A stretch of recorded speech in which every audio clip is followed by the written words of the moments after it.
जी, तो आज हम जो प्रॉब्लम डिस्कस करने जा रहे हैं वो मोस्टली आप लोगों ने या तो यूनिवर्सिटी टाइम में या तो प्रैक्टिस टाइम में किया होगा इसको।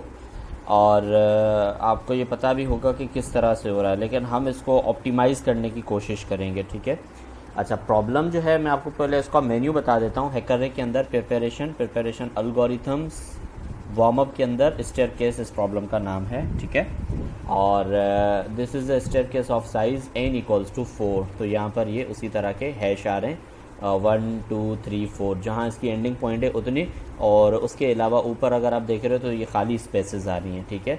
सिंपल मैं आपको इनपुट बता देता हूँ। यहाँ पर 6 है, तो यहाँ पर 1 2 3 4 5 6। ठीक है।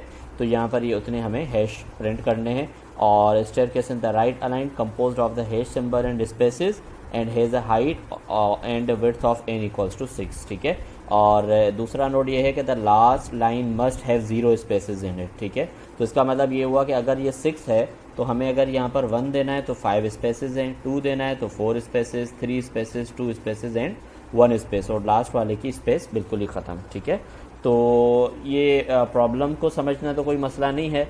और मैं आपको ये भी बता देता हूँ कि इसको जिस तरह हमने डिस्कस या जिस तरह हमने सॉल्व किया होगा आपने पहले इससे, तो सेम वही वे होगा कि आपने एक आउटर लूप चलाया होगा और 2 उसके अंदर इनर लूप चलाए होंगे, ताकि एक लूप जो है आपका वो स्पेसिस का काम कर ले और एक लूप साथ में आपका हैश का काम कर ले, और इसी तरह आप जो है ये वाला गोल जो है अचीव कर सकते हैं। ठीक है। अच्छा, अब इसको थोड़ा सा ऑप्टिमाइज़ करेंगे कि एक आउटर लूप और एक इनर लूप हो और साथ में एक इफ़ की कंडीशन हो जाए उसके अंदर। तो फिर जो है सेम काम हम करने की कोशिश करेंगे, क्योंकि मेन चीज़ प्रॉब्लम सॉल्विंग होती है। लेकिन प्रॉब्लम सॉल्विंग के साथ साथ आपको पता है कि यहाँ पर इसके जो टेस्ट केसेस होते हैं वो फिर इसकी ऑप्टिमाइजेशन पे भी काम कर रहे होते हैं। तो अगर ज़्यादा लूप्स वगैरह होंगे तो हो सकता है कि ऑप्टिमाइजेशन में भी मसला आ सकता है। ठीक है। जो ऑप्टिमाइजेशन वाले टेस्ट केसेस होंगे या लार्जर इनपुट्स जो होंगी तो उनमें। ठीक है। अच्छा, तो आ जाएं, चलते हैं सॉल्यूशन की तरफ। अच्छा, इस प्रॉब्लम को या इस लॉजिक को इस तरह समझाना बहुत ही मुश्किल है। इसको हम ड्राई रन के साथ देखेंगे। कमेंट्स में इसके कंपाइलेशन टाइम पे जो जो इनकी वैल्यूज़ होंगी वो हम देखेंगे, और फिर हम हर कंडीशन के अंदर आएंगे और ये देखेंगे अब क्या प्रिंट हो रहा होगा, अब क्या प्रिंट हो रहा होगा, अब क्या प्रिंट हो रहा होगा। ठीक है। अच्छा, सबसे पहले यहाँ से स्टार्ट करते हैं। एक वेरिएबल बनाया हुआ है मैंने z के नाम से। ठीक है। तो z की जो वैल्यू है वो अभी स्टार्टिंग में ये रहेगी 1 ही। ठीक है। अच्छा, i की जो वैल्यू होगी, अच्छा सबसे पहले n की वैल्यू भी कंसीडर कर लेते हैं। लेट से n है 5। ठीक है। तो इसका जो आउटपुट है जो आना होगा या आना चाहिए, तो वो क्या होगा, 1 2 3 4, 1 1 2 3, 1 2, एक स्पेस, और ये विदाउट एनी स्पेस। ठीक है। तो ये आउटपुट आना चाहिए। ये स्टार दिया हुआ है मैंने यहाँ पे, इसको आप हैश समझ लें। ठीक है, कि यहाँ पर ये हैश आएगा। ठीक है। अगर आप यहाँ पर स्टार देंगे तो आएगा, लेकिन टेस्ट केस पास नहीं होगा, तो मैंने यहाँ पर ये इस तरह दिया हुआ है। ठीक है। तो ये हमें आउटपुट चाहिए अगर हम n को 5 कंसीडर करते हैं। ठीक है। तो यहाँ पर z इक्वल्स टू 1 हो गया, और i की वैल्यू क्या रहेगी, i की वैल्यू रहेगी 1। ठीक है। और क्योंकि n की वैल्यू जो है वो 5 है, तो यहाँ पर ये कंडीशन हो जाएगी ट्रू। ठीक है। और ये आ जाएगा अंदर यहाँ तक। तो अब इसको कंसीडर करते हैं कि ये जो है सबसे पहले आते ही ये क्या हो जाएगा, जो प्रिंट स्पेस का वेरिएबल है वो हो जाएगा ट्रू। ठीक है।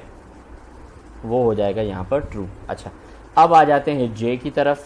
अब j जो है यहाँ पर 1 है, j इक्वल्स टू 1 है। ठीक है। और इसके साथ साथ k इक्वल्स टू n है। k जो है वो यहाँ पर इक्वल्स टू n है, मतलब k इक्वल्स टू 5 है। ठीक है। और यहाँ पर ये दो वेरिएबल्स बनाएं। एक कंडीशन है j लेस देन और इक्वल्स टू n। अब j क्या है, 1 है, और n के अंदर क्या है, 5 है। ठीक है। तो यहाँ पर क्या होगा कि k इक्वल्स टू n बन जाएगा और j इक्वल्स टू 1। तो j लेस देन और इक्वल्स टू n, j 1 है और यहाँ पर n, तो ये कंडीशन हो रही है ट्रू। ठीक है। तो ये अब आ जाएगा वापस इसके अंदर। ठीक है। अब यहाँ पर ये इफ़ कंडीशन है। अब इफ़ कंडीशन के अंदर क्या दिया हुआ है, k, ये रहा k लेस देन और इक्वल्स टू z के अंदर क्या है, 1 है, और k के अंदर क्या है 5 है। तो ये कंडीशन जो है ट्रू नहीं होगी। तो ये इफ़ नहीं चलना। अब ये चलेगा इफ़ प्रिंट स्पेस के अंदर ट्रू है तो ये क्या करेगा, सिसआउट सबसे पहले इस इनर लूप के अंदर ये सबसे पहला जो है स्पेस प्रिंट हो जाएगा, ठीक है। अच्छा, ये सबसे पहला क्या हो जाएगा, स्पेस प्रिंट हो जाएगा। यहाँ पर हम लिख लेते हैं कि यहाँ पर ये देखिए स्पेस प्रिंट हो गया। अच्छा, यहाँ पर दोनों पे प्रिंट रखा हुआ है तो इसका मतलब अगर ये दोनों कंडीशंस भी चलेंगी भी सेम लाइन पे प्रिंट करेंगी, एक कंडीशन चलेगी भी उसी लाइन पे प्रिंट करेगी, ठीक है।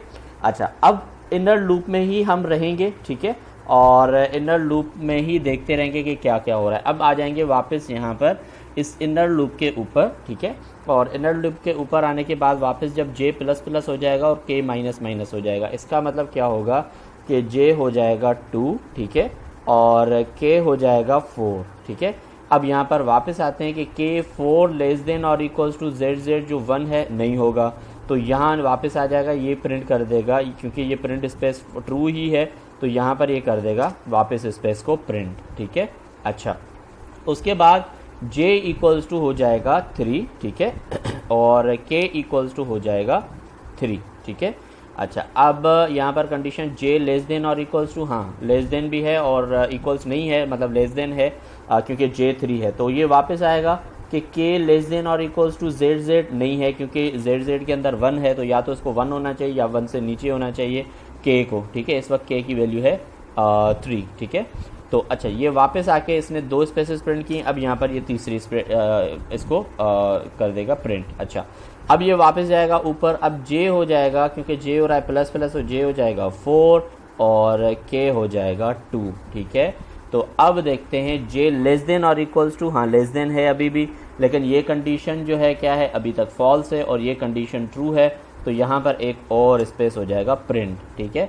अब क्या होगा, अब j हो जाएगा 5, ठीक है, और k हो जाएगा 1, ठीक है। तो अब क्या होगा, अब ये इफ़ वाली कंडीशन ट्रू हो जाएगी तो ये क्या करेगी, सेम लाइन पे, क्योंकि अभी सेम लाइन पे हमारी 4 स्पेसेस हैं, 1 2 3 4, तो वहाँ पर उसके बाद ये कर देगा हैश को प्रिंट, ठीक है। यहाँ पर इसने हैश को प्रिंट कर दिया। अब ये प्रिंट स्पेस जो है क्या होगा, ये प्रिंट स्पेस हो जाएगा फॉल्स, के भाई अब तुम्हारा काम नहीं है, अब ये वाला प्रिंटिंग है। तो जब ये वाला फॉल्स हो जाएगा क्योंकि ये कंडीशन ट्रू होनी है, तो ये वाला जब फॉल्स हो जाएगा तो ये इसको प्रिंट नहीं करेगा। तो ओवरऑल हमारा आउटपुट पहले का क्या रहेगा, 1 2 3 4 स्पेसेस और 5वां हैश, जैसे ये मैंने बताया था, इसको हैश कर देते हैं। तो ये पहला वाला क्लियर हो गया और हमारा ये वाला लूप किस तरह फॉल्स हो जाएगा, क्योंकि j ने 6 हो जाना है फिर, और ये वाली कंडीशन फॉल्स हो जानी है, तो यहाँ पर ये हो जाएगा ख़त्म। अब देखिएगा z हो गया प्लस प्लस, अब यहाँ पर ये जो z की वैल्यू है ये बन जाएगी 2, ठीक है, और system dot out dot println ये खाली जो है न्यू लाइन पे आ जाएगा इस जगह पे, ठीक है। अब वापस यहाँ से स्टार्ट होगा, ये जो प्रिंट स्पेस है ये वापस ट्रू हो जाना है, ठीक है, और यहाँ पर इनकी वैल्यूज़ को दोबारा कर देते हैं। j इक्वल्स टू ये वापस आ जाएगा 1 पे, ठीक है, और k इक्वल्स टू n, ठीक है, तो ये किस पे आ जाएगा 5 पे, ठीक है। अच्छा, अब आ जाते हैं वापस j लेस देन और इक्वल्स टू n, क्योंकि j प्लस प्लस हो जाना है, j 1 से स्टार्ट हुआ था, अच्छा सॉरी, हाँ ठीक है, क्योंकि ये लूप यहाँ से दोबारा स्टार्ट होगा, क्योंकि ऊपर वाला लूप i इक्वल्स टू 1 है, तो वहाँ पर वो i क्या हो गया, वहाँ पर हो गया 2, ठीक है, यहाँ पर हो गया i प्लस प्लस हो गया, और बूलियन जो है ये ट्रू हो गया, और j equals to 1, k equals to n 1, और k के अंदर जो है 5 है, क्योंकि n की वैल्यू है तो n अभी तक 5 ही है, ठीक है। अब यहाँ पर आ जाएंगे k लेस देन और इक्वल्स टू z, अब z के अंदर वैल्यू क्या है, 2 वैल्यू है, ठीक है, और k के अंदर है 5 वैल्यू, तो ये नहीं चलेगा, और ये प्रिंट स्पेस ट्रू है तो ये चल जाएगा। अब ये क्या करेगा, अब ये जब यहाँ से दोबारा से स्टार्ट हुआ है, इसको वापस कर देते हैं, अब ये स्पेस को प्रिंट करेगा, ठीक है। अब ये कब तक प्रिंट करेगा, अब j इक्वल्स टू 1 है, ठीक है, j इक्वल्स टू 2 होगा और k इक्वल्स टू 4 होगा, ये अगेन स्पेस ही प्रिंट करेगा। इसी तरह j इक्वल्स टू 3 हो जाएगा और k इक्वल्स टू 3 हो जाएगा, तो भी ये स्पेस को ही प्रिंट करेगा, ठीक है। अच्छा, अब j इक्वल्स टू यहाँ पर हो जाएगा 4 और k हो जाएगा 2, ठीक है। तो ये 2 क्योंकि z के अंदर है, ये कंडीशन ट्रू हो जाएगी, तो क्या होगा, इसके बाद ये आपका हैश प्रिंट होना शुरू हो जाएगा। यहाँ पर ये मैं यहाँ पर लिख रहा हूँ, वैसे यहाँ पर ये हैश प्रिंट होगा और प्रिंट स्पेस हो जाएगा फॉल्स। तो ये यहाँ पर इफ़ नहीं चलेगी, फिर क्या होगा, j इक्वल्स टू हो जाएगा आपका 5, ठीक है, और k इक्वल्स टू आपका हो जाएगा 1, ठीक है। तो यहाँ पर दोबारा से ये वाला हैश प्रिंट होगा। तो ओवरऑल क्या होगा, सेकंड टाइम के अंदर जब ये अंदर वाला लूप चला तो इसने कितनी स्पेसेस प्रिंट की, 3 स्पेसेस प्रिंट की और 2 मरतबा इसने हैश प्रिंट कर दिया। अब इसी तरह जब तक ये i प्लस प्लस होता रहेगा, जितना n है यहाँ पर ये प्लस प्लस होता रहेगा, उतनी मरतबा ये वैल्यूज़ भी बढ़ती रहेंगी i की, और z की वैल्यूज़ भी बढ़ती रहेंगी।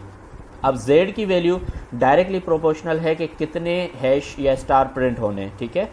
तो z की वैल्यू जितनी बड़ी होती जाएगी तो यहाँ पर ये उतनी मरतबा कंडीशन ये ट्रू होती जाएगी, और पहली मरतबा ये ट्रू होगी कंडीशन तो ये प्रिंट स्पेस फॉल्स हो जाएगा। तो जितनी स्पेसेस स्टार्ट में आनी है वो आ जाएगी, उसके बाद ये हैश आता रहेगा, ठीक है। अब इस कोड को करते हैं रन, ठीक है, ये देखें, और इसको सबमिट कोड कर दिया,